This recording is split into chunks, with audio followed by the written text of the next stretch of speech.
Welcome to Roofing Road Trips, the podcast that takes you on a thrilling journey across the world of roofing.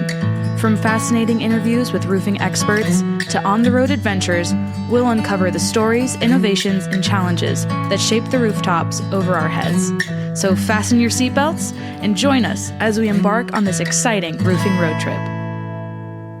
From Roofers Coffee Shop. My name's Karen Edwards, and today we are going to be talking about a life-saving topic, and that topic is safety. And I am really excited to welcome Eric Vittardi of SafetyHQ to today's episode. Welcome, Eric. Hey, Karen, how are you? Thanks so much for having me. Yeah. This is, such an important conversation. So I'm really glad that we're having it. And hopefully we can make a difference for some of our listeners out there. Absolutely. And a timely one at that, right? I don't know when this will actually air, but we are talking during mid-June here. So National Safety Month. We're right in the thick of things. So especially with the heat that I'm experiencing up in like the Cleveland, Ohio area, and I think much of the country is experiencing, very timely topic as a whole. So. Yeah, it sure is. So how about you introduce yourself and tell us who you are and then a little bit about SafetyHQ. Certainly. My name is Eric Vittardi. I work for SafetyHQ. It is a foundation software brand. It's specifically a construction safety and compliance software. So what we really try and do is help a lot of contractors, not just in roofing, but roofing is definitely our primary focus or one of our heaviest trades. But we're trying to help simplify and manage their safety program for them, right? So as far as helping track and manage things like JHAs, toolbox talks, incident reports, data and analysis associated with all of those things so that you can make decisions on leading indicators before they become accidents, what have you. So it's in the long and short of it, it's a software program to help you manage your safety. In the bigger picture, it's an easy way to help take those paper items and safety that's not always the forefront of attention because of the difficulty in disparate systems, and make it easy to kind of integrate across your company as a whole. So it's a long answer for you. It is. Well, I want to talk a little bit too about, we know that, every roofing contractor company out there needs to have a safety plan, right? There's certain requirements by law. We've got to be having safety talks. We've got to be doing documentation. But I want to take that a step further and talk about the difference between having a safety plan and really creating a safety culture within the company. Can you just address that a little bit? No, that's a great point. And a lot of folks that I talk to, there's having a safety plan, and that's somebody that really just wants to check the box, in case OSHA comes by, or really some CYA, if you will, if there's an accident or things like that. But that particular part of things, just getting a safety plan is almost, I wouldn't say the smallest piece of the puzzle. It's almost useless if you don't have a safety culture as a whole, right? If you have a binder with the most thought out safety measures and protections and plans, if you don't really integrate it into your business and that culture isn't, encouraged, established, and rejuvenated, invigorated, throughout the year, then that's just going to collect dust. It's not going to do anything for you. And actually, unfortunately, too, everything that those contractors try and do to protect themselves and put that safety plan together, if it's just sitting there collecting dust,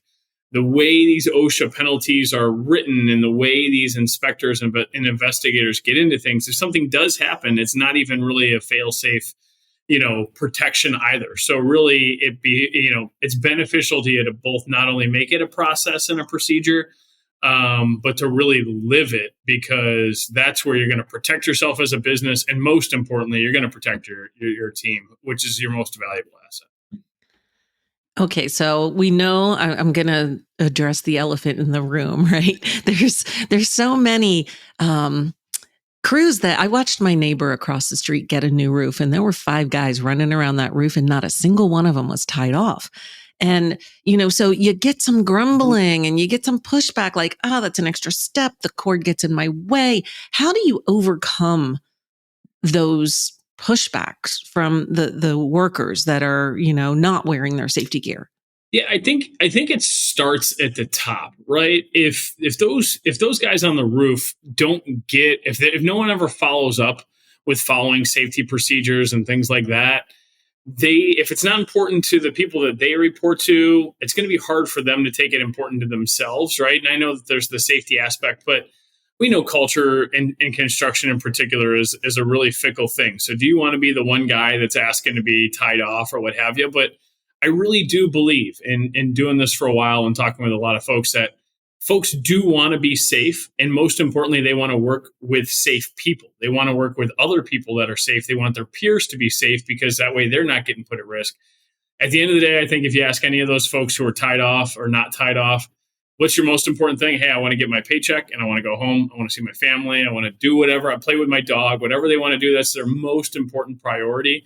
And when you realize that, the safety aspect is what's going to help them get there, they really do focus on that. And I think everyone really truly wants to be safe, but it's setting it from the top and making it that expectation or that understanding okay from the top down. Okay, so I want to talk about the benefits of creating that safety culture. You have a lot of data, you have a lot of customers. I'm sure you probably have some stories that you could share, but let's talk about how does a company change when they have a culture of safety that encompasses everybody from the office to the field, the entire company every day? Yeah. And you kind of hinted on it a little bit when you talked about guys not being tied off and just wanting to get their work done, just go, right? And I think that's something, right? So you need to make it efficient. You can't have safety absolutely slow down your day. That's, kind of an unselfish plug here. That's what we focus on with our software is everything needs to be simple and easy to use. Based on the selections you make, it's only showing you what you need. Keeping it boiled down and focused to what the team needs out in the field. If you hand them a safety binder of 200 pages, they're not going to be able to work their way through it. You need to give them relevant information based on what they're doing on a regular basis, and then follow up on that on a regular basis. If they know that's something that A, they're going to need to pay attention to, and B, this is going to come up again, that really helps to integrate it and make it part of a routine on the sites as they go. Again, making it efficient so it's not, we're not spending an extra 45 minutes in the hot sun like it probably is today going through those things when they just want to do their work and go. Making it efficient, making it relevant, making it simple and easy to use, and then again, prioritizing it at the top and pushing that all the way down. Yeah. And, we mentioned being tied off or wearing equipment on the roof, but there's a lot more to safety than just fall prevention, right? We've got, as you mentioned, we're in the middle of a heat wave right now, with temperatures that feels like over 100, and the heat dome is covering the country. So I don't think it really matters where you are. But there are precautions and things that you need to do for heat stress. There is mental health. There are a lot of different areas where safety. So I think, are we seeing more companies think beyond fall protection when it comes to their safety programs? Absolutely. OSHA has obviously with an area of emphasis on heat lately. So that helps, right? It had been fall protection for a while, and we've kind of branched out into this heat area for as of late too. So it's been very helpful to kind of broaden people's horizons. But, it's almost crazy to think it's been a while now since COVID, but I think that also helped keep people's minds open to, hey, what impacts my employees is not just work-related items. It's everything around that too. And the one awesome thing about construction, the one thing I love about construction, in particular roofing, is it's the camaraderie, it's the relationships, it's the people, right? And people love the people that they work for and the people that they work with. And I think once you spend more time, and once you get to know the guys, and once they become almost part of your work family, or just even almost your family in some ways, you start looking at it more than just work-related issues. The drug and alcohol is included. We didn't mention that one as an item too, as well too. So mental health is absolutely huge. It's the full spectrum. It's the employee as a whole. And I think especially with the hiring environment as it is, it's tough to find people, right? So you got to really invest in those people that you have on your job sites as it is. getting skilled labor is difficult. Replacing skilled labor is even more difficult. So if for nothing else, invest in the team that you have so that they're there. But again, I think that's just construction as a whole. We got a really good network of people kind of looking out for people and deeply caring about the people that they work next to. It's so true. I mean, that's you mentioned some benefits of employee retention, like you said. It's a family, and everyone cares about each other, and people are going to stay. It attracts new employees if you can show that your company has that safety culture. Newer folks may be more inclined to want to work for you versus somebody that has that 700-page binder, right? Yeah. That's hardly looked at. I think, you'll find your teams are more productive. You're going to reduce your number of incidents. There are a lot of benefits that come along with having that culture of safety in your business. So my one question for you, though, is how can you make it engaging, right? So that everybody buys in and participates. Yeah, there's a few ways, right? And the one thing you need to keep in mind is everybody who's sitting there has a different perspective. And it's been a while since I've been up on a roof doing, that kind of work, probably 15 years for myself. But I remember being a young guy doing a lot of that type of work, and people, you don't want to speak up. There's older guys that have been doing it, and you don't want to speak up to the concerns that you have about this or that. You don't want to be the guy that's slowing things down, or, am I a dweeb, or am I a nerd, or what have you? But you don't know what's in everybody's mind and what everyone's thinking of. Whereas, the guy who's been on that site for 20 years, he might be thinking, this guy does such and such a particular way, and he could put me in danger, So I don't think we're really good as an industry at expressing those items and talking about concerns and things like that. So I think a good way to get that engagement and get that buy-in is making it a dialogue, having some conversations with everybody, making it a safe space. I know, as kind of strange as that sounds, talk about a near miss, not in a penalizing punishment type of way. Hey, we almost had something happen the other day, and maybe it was another job site, maybe it's a peer, finding relevant information that makes sense to the team, talking about it openly. And I think that really resonates with the team as a whole, that really connects with them. And then, maybe they're not going to take every single guideline or piece of that toolbox talk or whatever, to heart. But hopefully they get a couple of pieces out of that because that is relevant and they can see that happens to them. So staying active and keeping that dialogue open is critical, and the processes in place to do so is even more important. Yeah, I really like the approaching it not from a position of you're in trouble, but from a position of, this almost happened. How can we make sure this doesn't happen again? And why? What do you think led to this almost happening? Because then you're really getting input from the entire team. Maybe not even people who were on that particular job site, but everyone's aware of it, everyone's participating, and everyone feels included. I think that's important. Yeah. And you know what? Sometimes when it gets to a point of an actual injury, accident, things along the lines, I don't know that everyone's the most receptive to listen at that point too. It's kind of shock. Depending, every company's different, right? Maybe you go 15 years without an accident. Maybe, unfortunately accidents are commonplace in the place that you may work. But taking those near misses and things along those lines as good examples and learning from things that we do on a day-to-day, even from peers or news stories and things like that. Again, a lot of folks in this space feel pretty invincible, right? So I think when you see how close it can be, or at least what's happened to similar folks, it really resonates. It's a little bit more relatable in that sense, and the ears open up a little bit more, I guess. Yeah, definitely. So I want to know how as a software like SafetyHQ, we talked briefly about this at the beginning, but how does it help? And then what kind of data can you see about your safety program? Yeah, you know what? And here's a big disclaimer, which isn't great. It helps you none at all if you think that this is going to go ahead and solve all your problems with a flip of a switch. It still involves buy-in. It still involves you guys caring, not you guys, but teams caring and making it a priority. So in this case, for those that are motivated and do care about safety and do want to put it as a priority, we do kind of what I mentioned before. We simplify the process. We try and get rid of all of the paper headaches that simply slow teams down when they try and do the right things.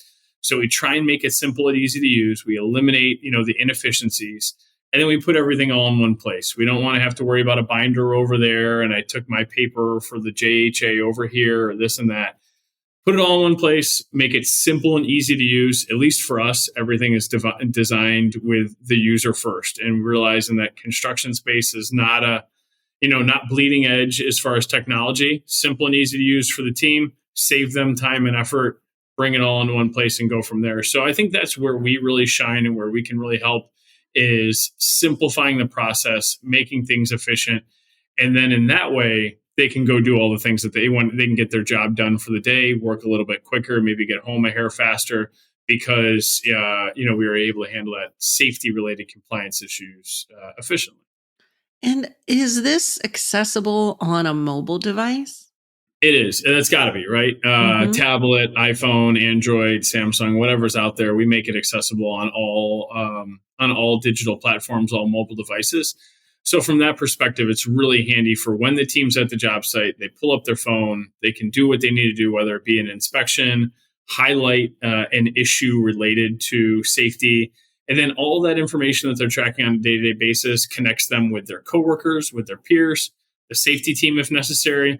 And it's all collecting data on leading indicators, trends, analysis, things along those lines that you can use to prevent injuries, to prevent accidents.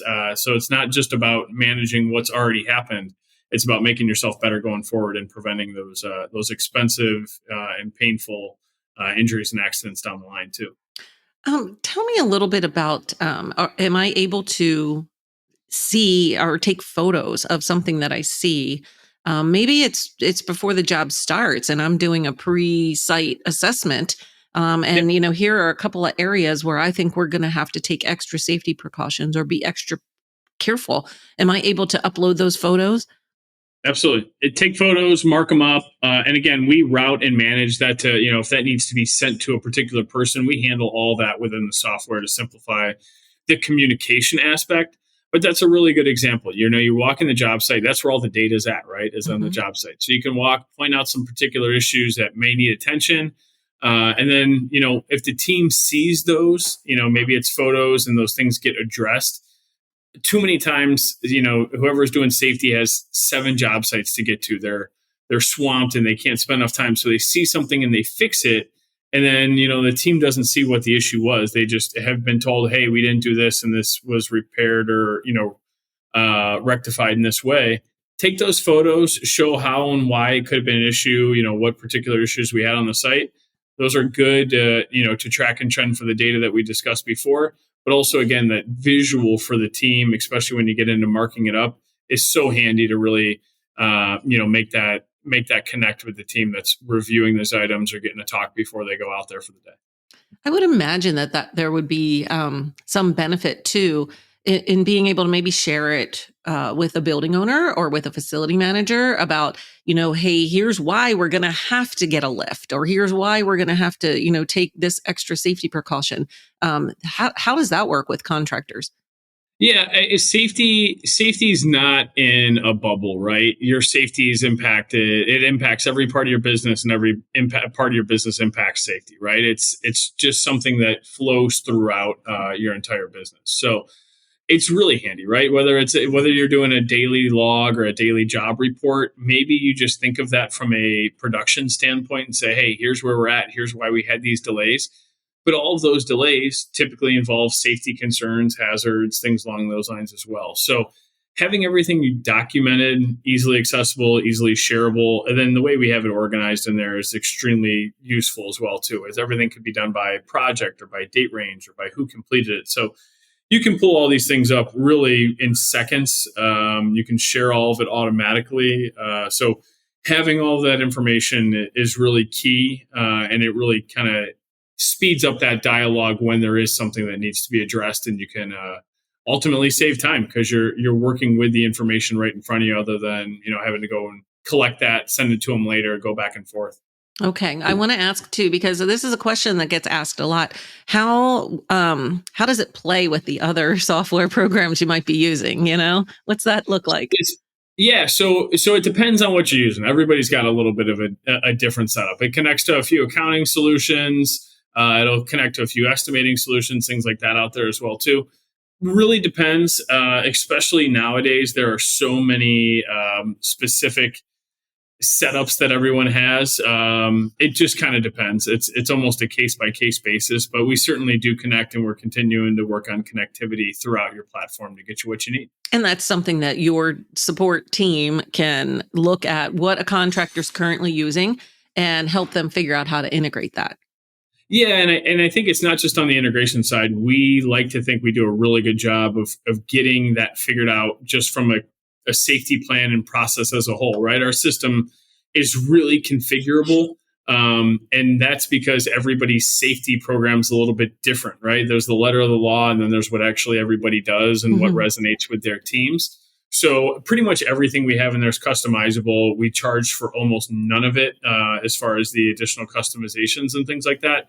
So our team, based in the US, all our employees, what have you, do a really good job of meeting with the contractors, seeing what's important to them, and then kind of tailoring a solution to their needs.